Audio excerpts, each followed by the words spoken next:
Employee has instance attributes EID and hire year. The developer class inherits from employee, but init is explicitly defined. So developer's only instance attribute is langXP.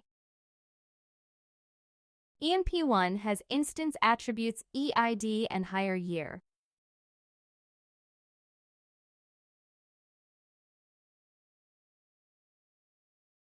dev1 has instance attribute langXP.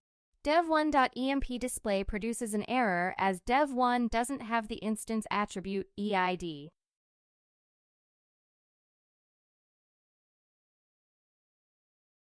The instance attributes developer inherits from superclass employee, EID and hire year, must be initialized in developer's init to be used by the subclass.